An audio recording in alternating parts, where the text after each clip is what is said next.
Hi friends, and welcome to the channel. So in today's video, we're going to have fun building a code editor similar to what you found in W3schools. Okay, so I'm going to say it from the start, it's not a entirely complete project, but it's a good way for you to get your hands dirty with a project like this. Okay, so let me show you basically what we have. So basically this is what the code editor looks like, and there's this draggable feature here where you can reduce the size of either the code or the this iframe here where the display of your code is going to be.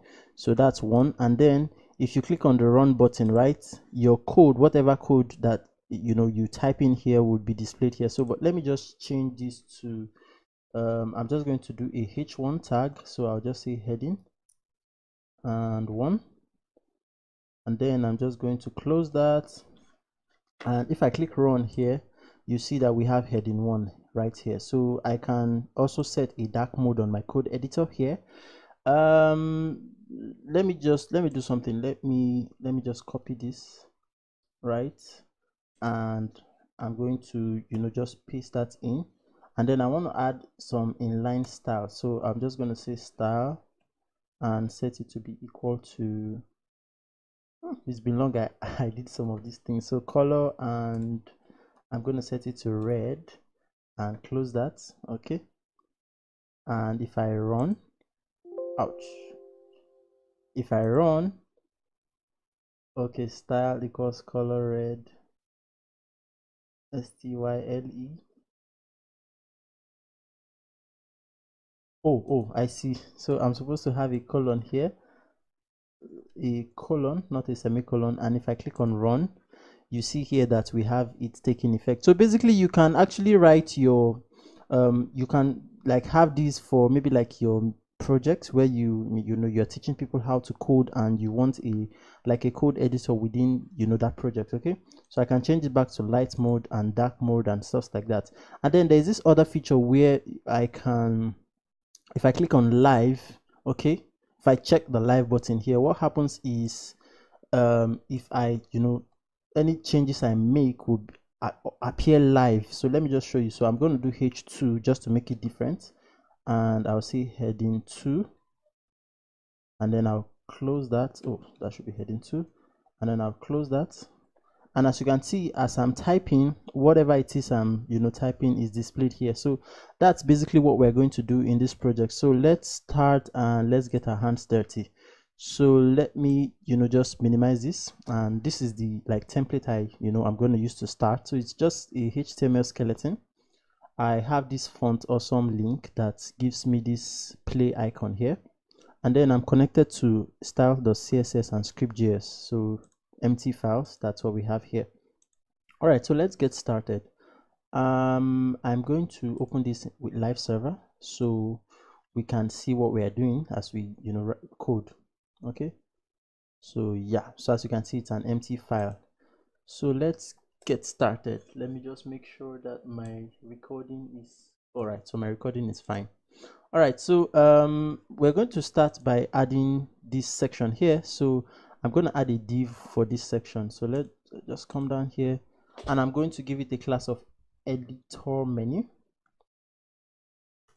Okay, and inside it we're going to have these buttons and this guy here. So I'm going to say button, and the button is going to say, so the first one is going to say dark mode.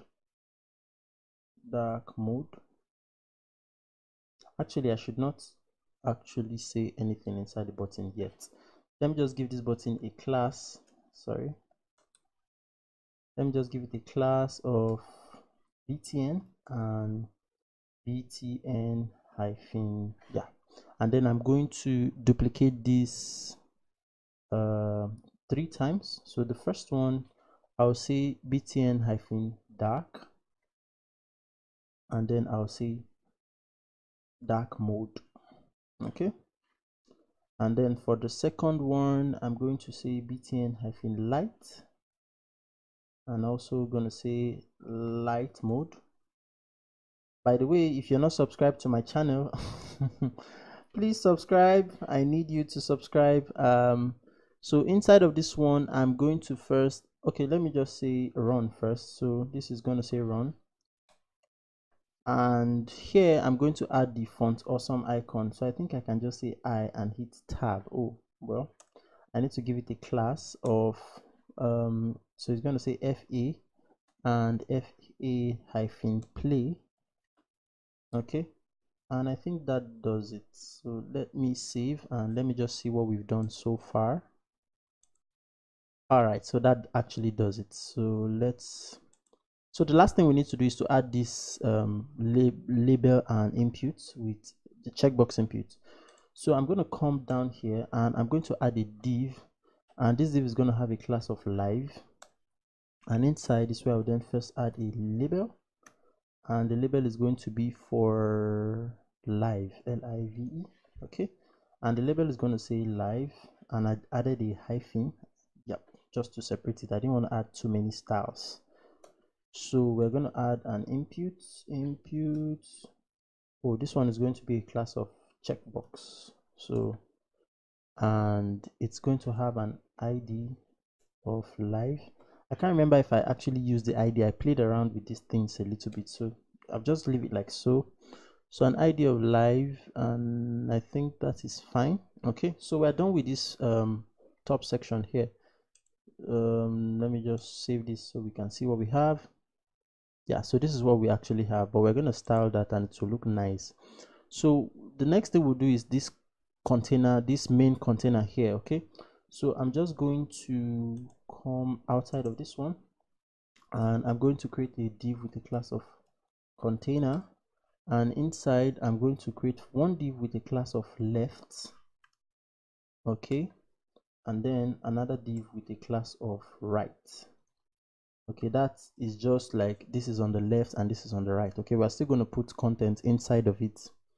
Yeah, so for this div with a class of left, let's just add another div inside with a class of editor, which is going to be where we put our editor. And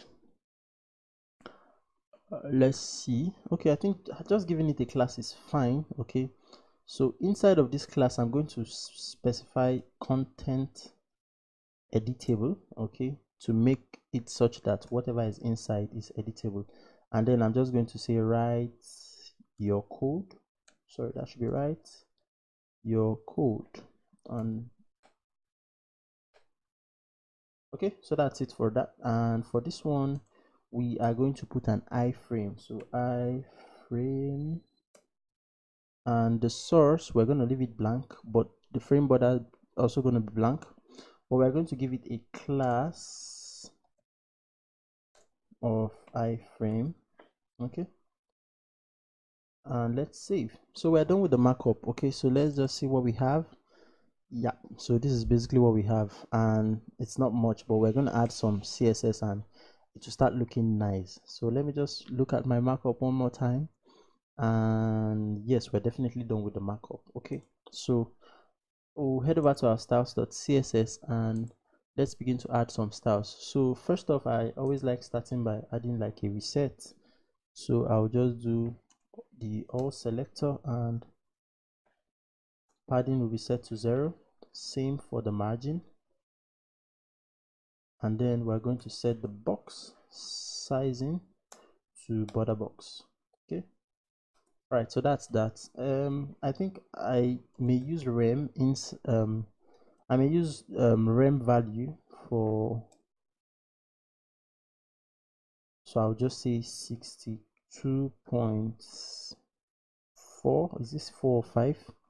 Okay, anyway, this just actually means 10 pixels. Okay, so let's start by getting this editor menu section. So I'll say dot editor hyphen menu,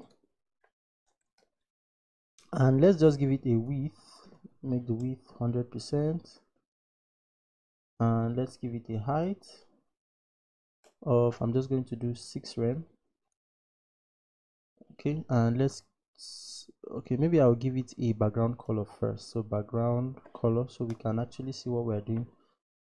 That should be color, yeah. And I'm just going to say hash, oh sorry, hash EEE, and I'll save. Okay, so you see there's a contrast there. Let's set the display to flex, good old flex box. Okay, and let's do justify content. By the way, if you don't you're not very comfortable with flexbox, I have a flexbox crash course on the channel that you can check out.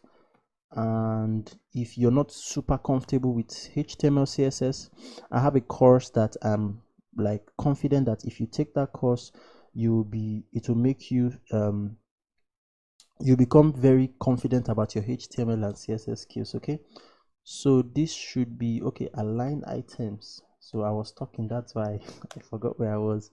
So let's align items to center, and let's add some padding. So padding, and I'm just going to say 5px 0 5px, and I'm going to add 10 on the left, so 10 pixels. Okay, all right, so that's basically what we have. So let's style the buttons. Okay, so I'll come here and I'll say that they all have a class of btn. Okay, and then they then have modifier classes. So maybe I'll remove the border first. So border, and I'll set it to none, and I'll remove the outline as well. Outline none. I feel like my code editor is not as fast as it should be. So cursor and pointer, and let's give it a background color of, so I have this color I used, hash, it's a light green, so 31AD26. yeah, so that's a light green color. Is that really light? Well, it's a green color. At least I know that's a green color. 31AD26. yeah, that's it. Let's do some padding. So padding is going to be 8 pixels on the top and bottom, and 5px on the left and right, so that will space things out a little. Then let's do border radius before I forget. So border radius, and I'll just do 3px just to smoothen it out a little, and then I would set the font size, so font Z to 16. I can just say 1.6 rem, and that will still be the same. And I can do, let me save that. Okay, let me space out the button. So I can simply just do a margin on the right of the buttons, and let me just do 5 pixels and save, or maybe 8. Okay, so that will space the button out a little, and I'll change the color on the text to, I'll just say white, so that's hash FFF, and yeah, so that's a lot better. Okay, I'll do a mean width for the button. Okay, and I'll just do 50 pixels, so that's like 5 rem.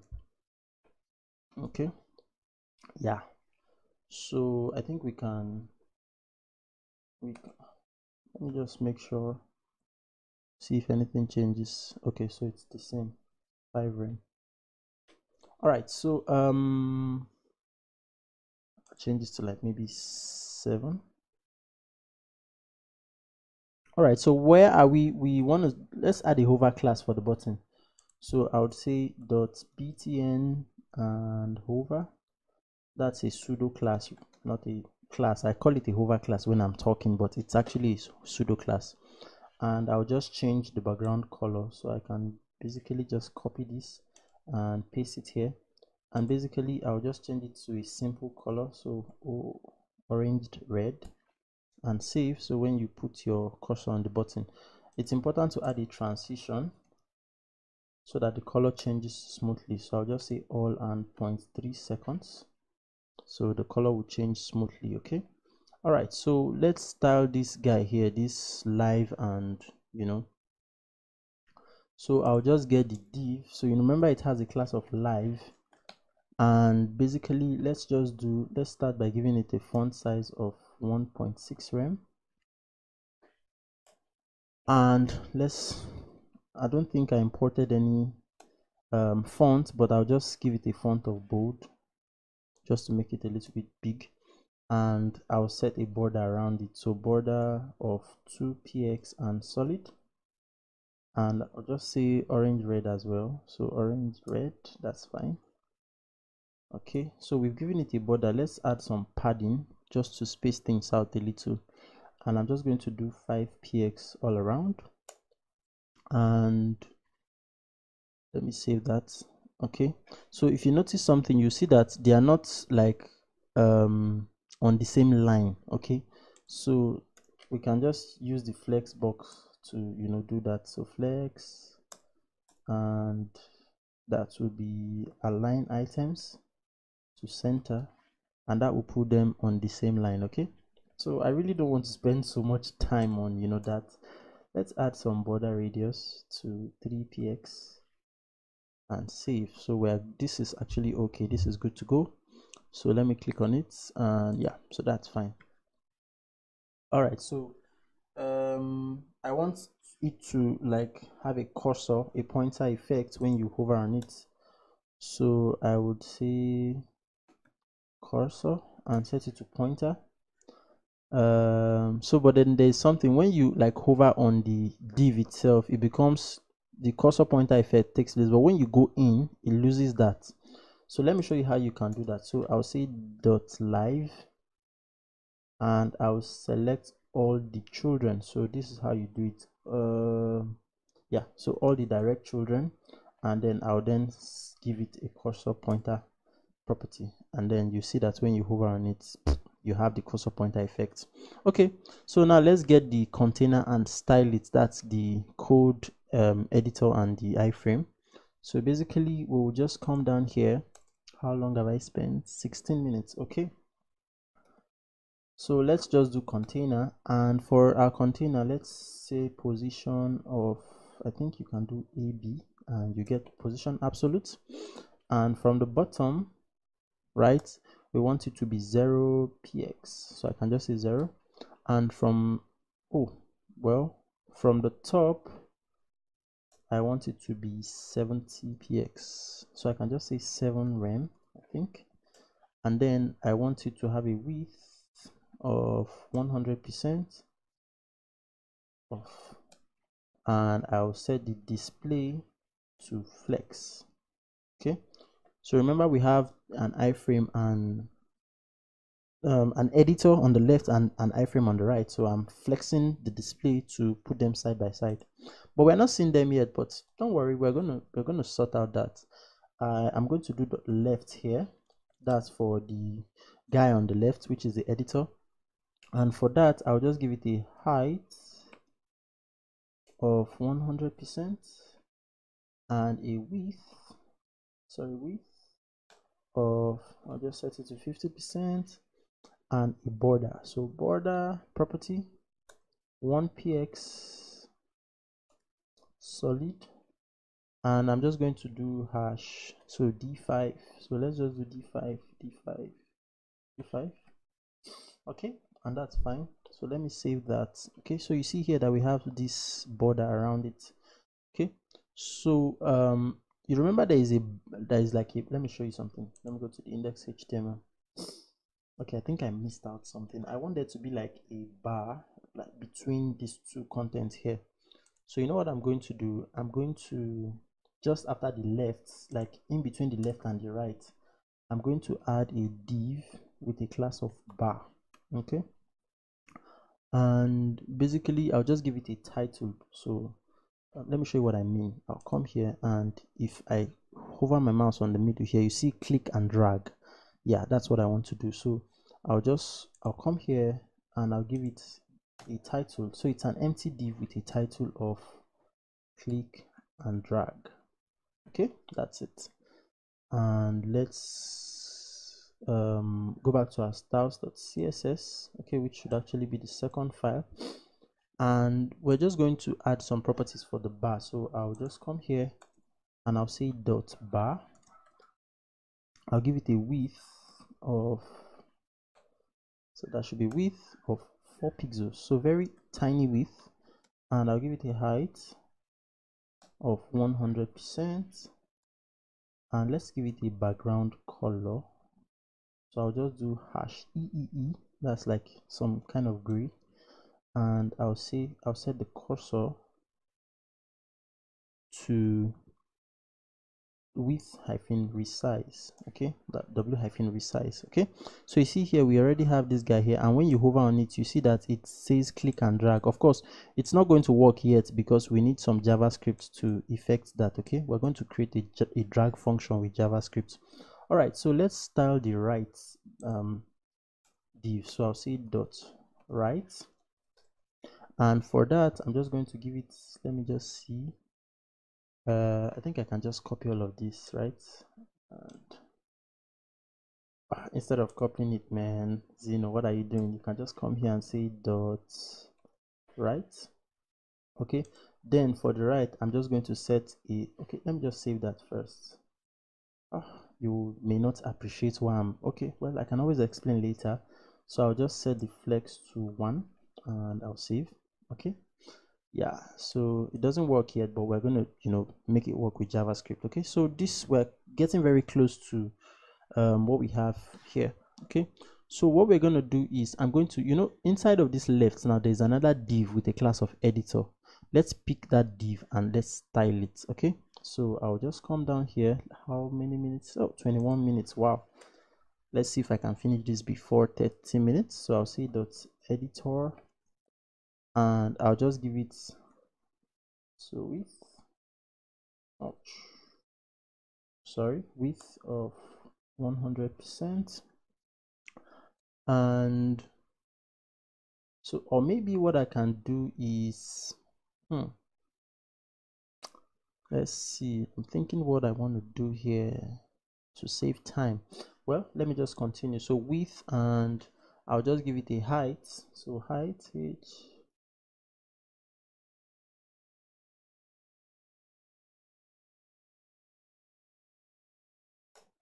of 100%. Sometimes many times I depend on my code editor. Font size of 16 pixels. I depend on my code editor to give me to complete what I'm trying to type, and sometimes it does that very slow. I'll set the outline to none, and I will I'll do some padding. So I'm just going to say padding on the, it starts from the top, right? So top, I'll do 1 rem. Then on the right, I don't want anything on the right. Then on the bottom, nothing on the bottom. And then on the left, I want 1 rem as well. Okay, so I could have easily just typed that out. Let's do a border hyphen color to #ccc and save. Okay, so yeah, then the last but not the least is the iframe. So I actually give it a class of iframe, and I basically want to add a width and a height. So ideally, if I was doing this in production, I would refactor my code. I would, you know, make my CSS dry. Okay, but that's not the case. Okay, so this is just for tutorial purposes. If you are going to use this, please refactor your code and make your CSS dry. Okay, I'll give it a background color, and I'll just say FFF initial background color. I can actually leave it as is actually, but let's do overflow Y, and I'll set that to auto, and let's do white space, and I'll set that to pre, and let's do right, and I'll set that to 0, and I'll set some padding. Let's just do 4px. Okay, all right, so let me save that, and basically we are done. Okay, the only thing is that we need to add some media queries for when we get to the mobile width, okay, so that it changes the orientation. But I don't think I'm not going to spend time doing that. Okay, so if I publish this code on GitHub, you'll find that I've added media queries. I don't want to waste so much time, you know, with media queries. Okay, so but basically let me just show you. If you come to like a width, like a smaller width, it changes, right, the orientation. So that's pretty like straightforward. You can actually do that if you know about media queries. Okay, so let's go to our JavaScript file and then let's get busy. Okay, so 25 minutes gone. So first, let's create variables to target all of these things we have here. So I'm going to say const, and let's target this left guy here. Okay, and basically I'll say const left, and I'll set it to be equal to document dot query selector. And what do I want? I want to target the left class. Okay, so let me just make sure. What am I targeting here? So there's left and then there's right. Okay, so instead of coming down and saying const again, I'm just going to save myself some time, and I'll add a comma here, and I'll just say right equal to documents dot query selector, and then I'll target the right class. Okay, and one more I'll do for the bar. So bar is equal to document dot query selector, and I'm going to get the dot bar. Okay, and then I can close for now because I want to add some like style. So I think if I save that, it would. I have this this extension in Visual Studio Code that like rearranges, tries to adjust my code, but oh, I should have added a comma here. Okay, that's why. All right, so let me just come down here, and I would say let me create a function. So const drag, this will be what will enable us to be able to move this guy, like, you know, resize the editor versus the iframe. Okay, so first off, let's do drag, and I'll be set it to, I'll just say E. Okay,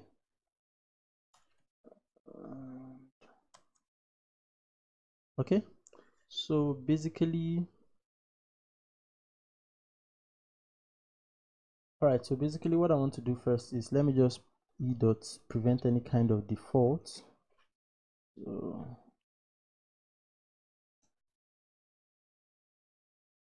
and then I will then say, okay, let me use a ternary operator here. So we'll say document dot selection, and let's do this, and then we'll say document dot selection dot empty. Okay, that's a method there, and else we're going to say window dot get selection dot, oh sorry, that should be outside, dot remove all ranges, and then I'm going to close that. Okay, and then I'll come down here and say left dot style dot width will now be equal to, let's open a bracket here, and I'll then say E dot page X, that's for the horizontal, minus, oh sorry, minus bar dot, so offset width, okay, divided by 3, and then I'm just going to append a pixel, so I'll just say px here, and then I'll close.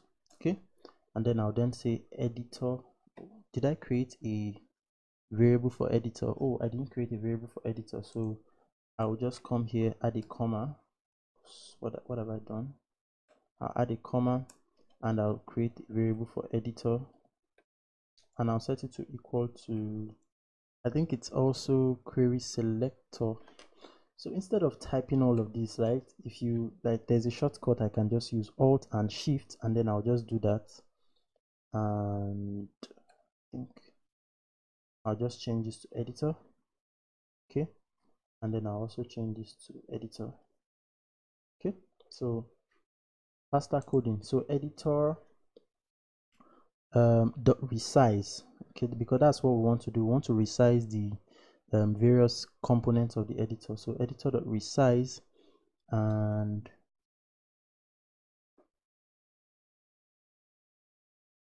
okay, so let's save and see what we've done so far.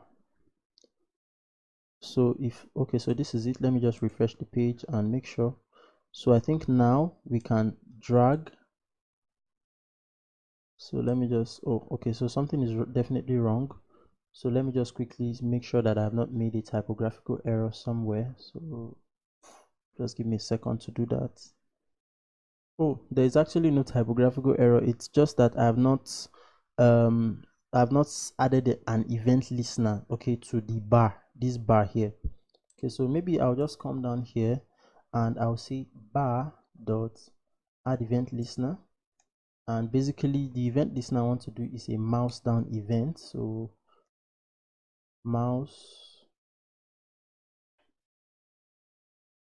I like it when my code editor completes my code for me. And let's just use an arrow function to set an event here, and basically we're just going to say document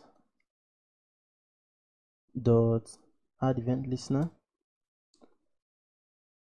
So we're going to say mouse move. Okay, that's when we move the mouse. So mouse move, and we're going to call the drag function drag. Okay, and you know what, we're going to repeat this for the mouse up. So let me just copy this and paste that, and I'm going to just change this to mouse up. Okay, so add event listener, mouse move, drag. Okay, I want to remove event listener, sorry.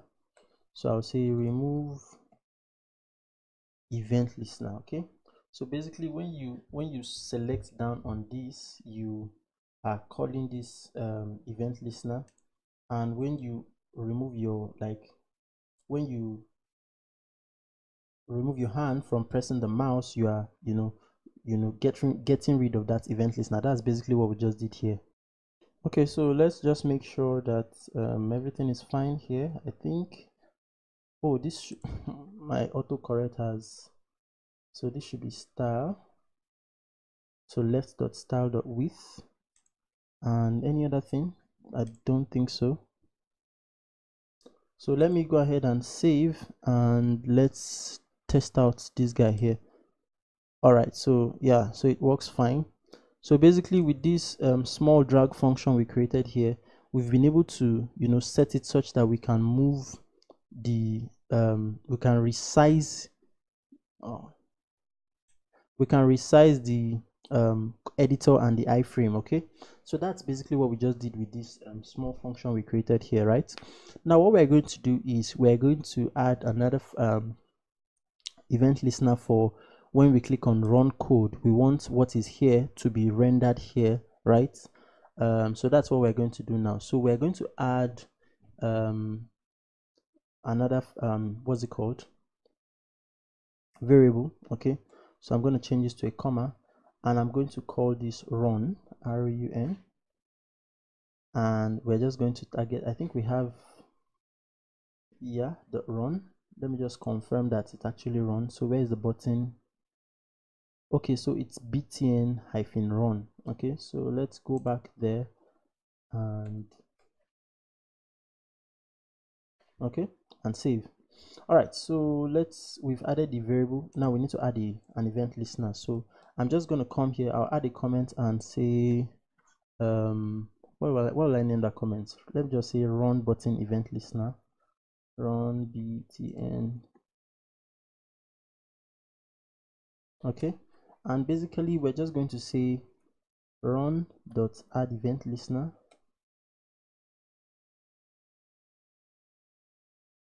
Okay, and it's definitely going to be a click event, so we're going to say click, and let's add a comma here, and let's just use our arrow function, right?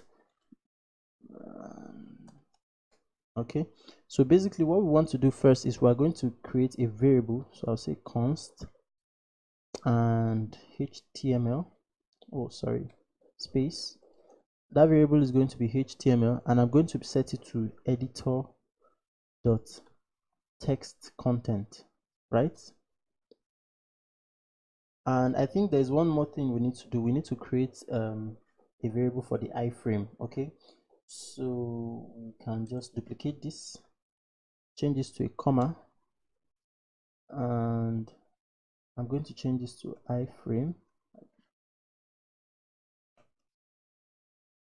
and I'm also going to target the class of iframe because I gave it a class of iframe. Okay, and then here we're then going to come down here, and you remember our iframe doesn't have a source, so the source, we actually left it empty.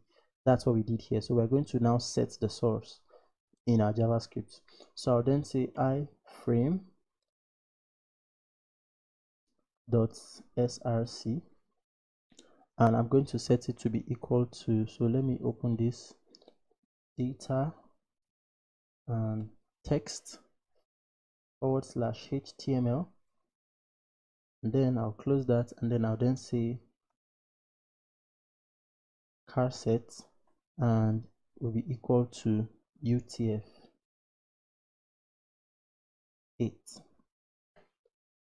Okay, I'll add a comma, and then I'll append encode. So encode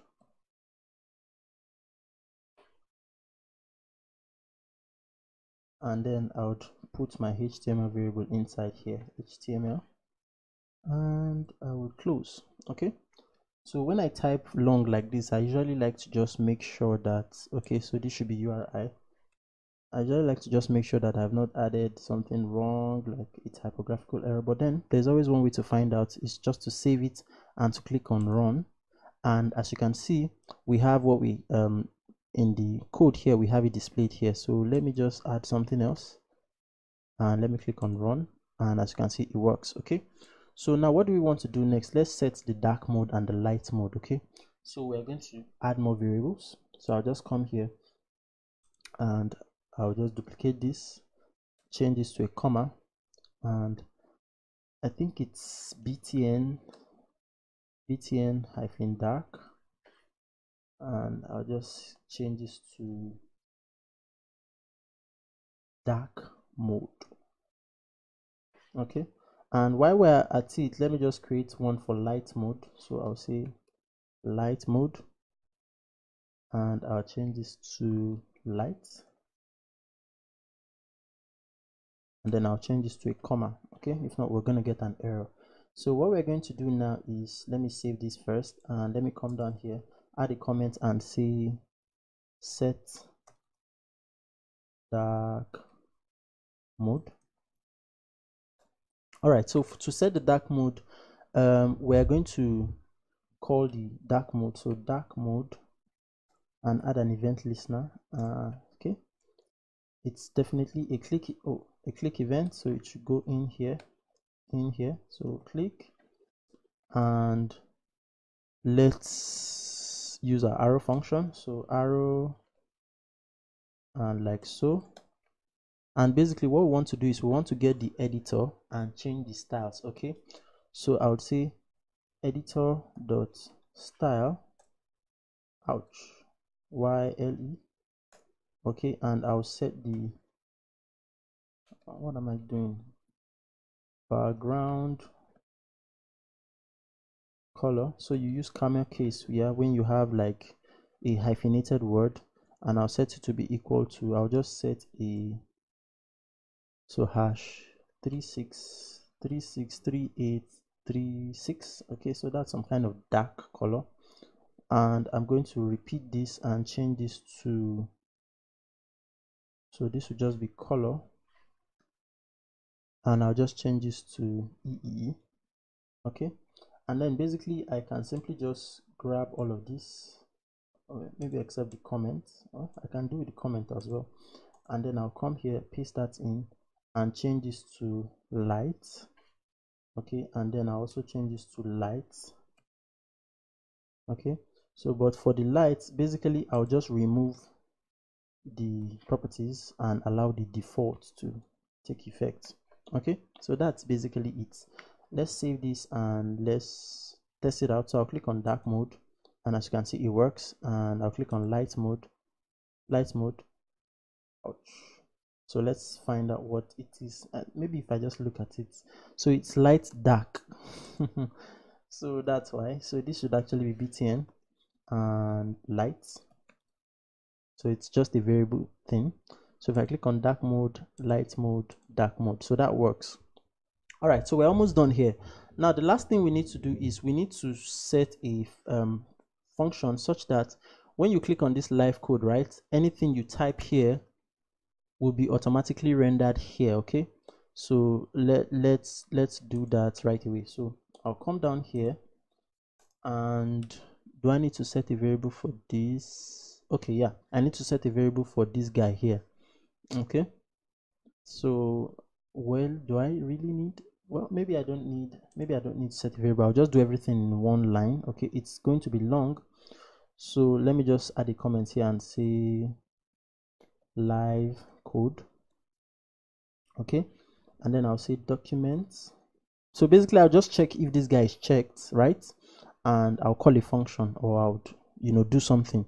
So let me say document.get elements by id. This is the first time I'm using elements by id here. Elements by id, and let me just confirm the id for this guy. So I give it an id of live. Okay, so get element by id, so that's going to be live, live, and basically I'll say .on click. Okay, and I'll set it to be equal to a function. So we're going back to ES5, and let's open that up, and inside here we're going to add an if statement. So I'll just, and here basically I'll just say this dot checked. So this is referring to this id here. Okay, dot checked, who we're saying if it's checked we want to do something. So what do we want to do? Okay, let me see, maybe I'll just grab this code here. Yeah, I think I can just grab this code here and modify it. So I'll just copy this and I'll paste that in. I'm actually going to modify it. Okay, so I'll say editor dot add event listener, and it's going to be a key up event. Okay, so that's key up, that's as the user types. Okay, and basically I'll create this HTML variable for the content and then update it into the iframe, and I think that's it. Yeah, so let me save that, and let me just do this in dark mode. So I'll just, first off, I'll just add like a h1. So I'll say h1, and I'll say heading 1, and let's close that up. So h1, and I'll also like to copy it so that I can test some other things. Okay, so first off I'll run it and I'll click on live. Okay, I'll come back here and I'll paste it in. Okay, so you see it works. So this is heading 1. So maybe what I'll do is I'll just come here and add my style, inline style, style, and set it to be equal to color, and I'll set that to red and close that up. Okay, so you see it works right as I'm typing. Okay, so we can actually increase this, and let's test out this guy. So you see it can resize and stuff like that. Okay, so maybe we should add a paragraph. So I'll say p just to test it out more, and this is a paragraph, and let's close that. Okay, yeah, so basically everything works, right? And this is how like you can actually start. So this is just like a starting point. Really, there are so many things you can actually do on a project like this. Okay, so many functionalities you can add. Okay, adding color to your code, adding a line number, and stuff like that. So but I just wanted to actually show you how you can just get started with creating a live editor like W3schools. Okay, so thank you so much for watching this tutorial. If you're not subscribed to my channel, please hit the subscribe button. It encourages me a lot, and leave a like on the video. All right, thank you so much, and see you in another one.